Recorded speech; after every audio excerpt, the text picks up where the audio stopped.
obviously we can start talking about the Steam controller, like the Steam 2 controller. Yeah. Okay. So the announcement happened. It's a good segue, and Valve were just like, random Wednesday night in the middle of November, why not have a bunch of new hardware? Yeah. There was some leaked images that had been coming out the weeks before, and I'll be honest, much like Half-Life 3 rumours, I just kind of ignored them because I was like... Yeah, they looked fake to me. Like, what I saw, I was like, yeah, that looks a bit, it doesn't look too believable, but I think that looks more a bit stuff like was coming out. Gemini's done something here. Yeah. And I honestly thought, well, I think what's happened is more leaks were coming out and they went, you know what, we've just got to drop this now because they're quite good at that. Yeah, so they just launched a video, and it wouldn't surprise me if it wasn't actually meant to come out yet, like all that information. It's interesting. But we'll start with the controller because it's a nice segue. And I'm not normally one to get that excited with controllers, and especially not first-party ones. Yeah. They tend to be lacking, like we've seen, especially with the Elite controller from Xbox, the PlayStation overpriced DualSense Pro nonsense. But this actually looks really good. It looks very good, yeah. Yeah, I don't want to get too excited because it might be like 300 quid, but that's the issue here, isn't it? Is what's the cost of it? I mean, the original Steam controller, which is old now, launched at about $50, I believe, but I mean that was a long time ago, and that controller was the first time that they'd used the like touchpads instead of so it only had one joystick, that controller, and like two touchpad like domes so that you could use it as a mouse and stuff on PC, where controllers back in the days when PC games didn't to support controllers really, like people forget now that controllers are widely supported, but they never were on PC. It was always within the maybe 5 years, maybe 10 years at a push, but definitely like the last 5 years the support's really kind of ramped up. But yeah, you're ramped right. Up, yeah. It's been a big thing now. So they've actually now just basically taken a Steam Deck and they've done the opposite of a PlayStation Portal and an Xbox Ally X. They've removed the screen and then jammed it together. Yeah. I like that. But it looks good, and it looks like they've actually cared about ergonomics because there's two touchpads. So just think of a Steam Deck. It's literally that, just together with no screen in the middle. But they've angled the touchpads off center to follow the natural curvature of your thumb.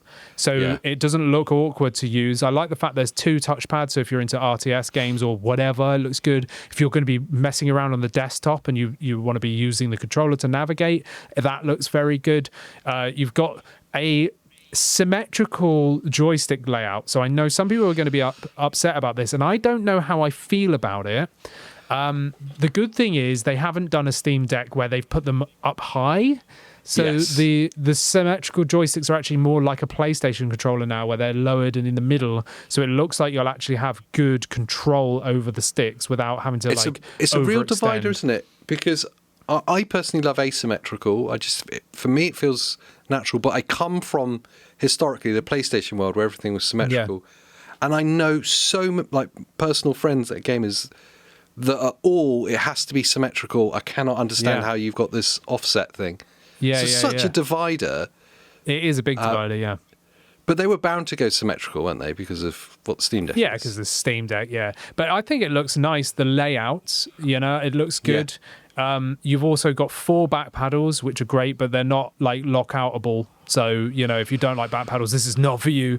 I prefer more back paddles, the better. 2 now is too little for me. It's acceptable. But on the Legion Go 2, there is like 1,000 buttons, and I've rebound every single one of them. So I've got so many shortcuts and stuff. Oh, yeah. I've basically turned it into a keyboard, like just put like keys all over the thing. I've got like so many bindings, it's unreal. But with this Steam controller, there's 4 back paddles. But one thing I really, really like is the fact that they've gone hard on gyro. So there's really good gyro support by the look of it, but also there's capacity capacitive thumbstick caps, just like the Steam Deck. So you rest your thumb on the stick and then it will enable gyro or whatever, which is rebindable, by the way. So it can actually be a different action, I believe. But on the back of it, there's actually like capacitive panels in the grips so that you can like just loosely loosen your grip and then recenter the gyro or whatever. And those are also rebindable so that you can actually have that as a different action or whatever. So this thing looks like you're going to have so many different capabilities here just on like the shape and stuff. It's a bit of a funny looking controller, but it's mainly because it carries on with the theme of their last controller all those years ago, which was a funny-looking controller.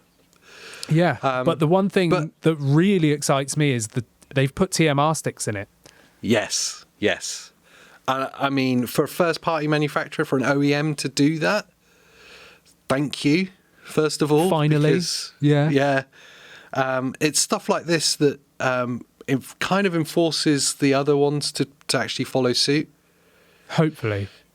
Yeah, I mean, the fact that when I look at the console manufacturers, the fact that all three of them are still not putting Hall effect sensors in their joysticks is criminal.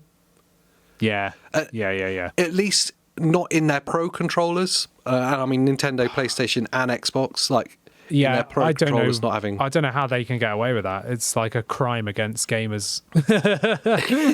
It really is. Because you think that Xbox controller, you can buy replacement Hall effect or TMR sticks for the base stock controller really easily. But getting them for the Elite is like non-existent. Right. And it's the same with PlayStation. They're like, look, we made this like crazy expensive Pro controller that you can remove the joysticks from in case they break. It's part of the design. What? Like, we've designed it so it's going to break, so you have to spend more money buying the modules that click in and out. Just put TMR in there and it won't have an issue. Like, Valve themselves said, they've soldered these onto the board, so they're not replaceable unless you're really into it, right? But they said they're so confident that these will not need to be replaced that they've just soldered them straight to the board. Absolutely, they're TMR sticks. Like, TMR, if you don't know, like, and you're listening, TMR is pretty much the resolution jump equivalent of going from either like 720p or 1080p to 4K. Like that's the jump from going like potentiometer / Hall effect up to TMR. Like there's that much resolution increase of like where it can read the input and micro movements and stuff.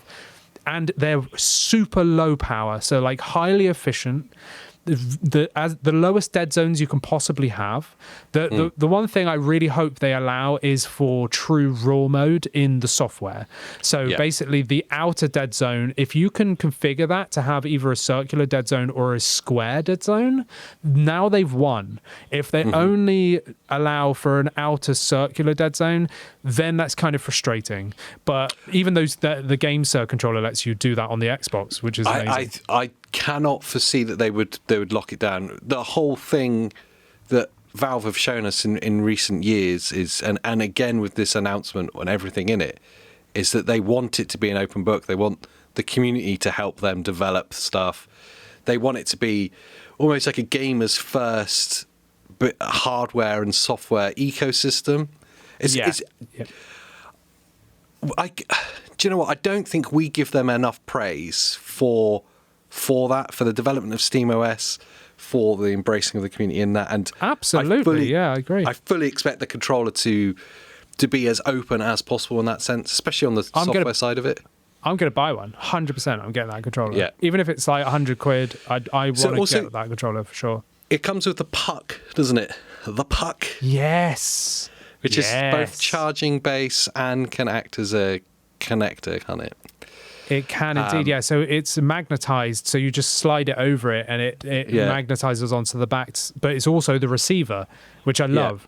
You know, so that's great. And I think it can support 8 controllers per puck.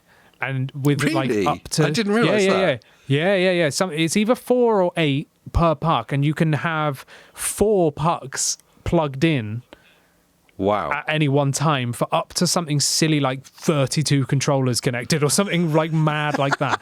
Like it's something crazy like that. Don't quote me specifically, but it's either 4 or 8 per puck. Yeah, which is Did they is give mad. any specs on like polling rates when using that? No, but it's using its own dedicated Wi-Fi band.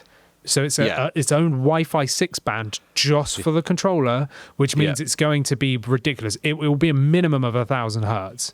I can say that. Like, we don't know for sure yet, and if we do, then let us know down in the comments. But I'm going to say 1,000 hertz polling rate off a dedicated Wi-Fi band on its own dongle. Easy. Yeah, easy. You know, like this is easy. Yeah, exactly. This has been going around for a long time.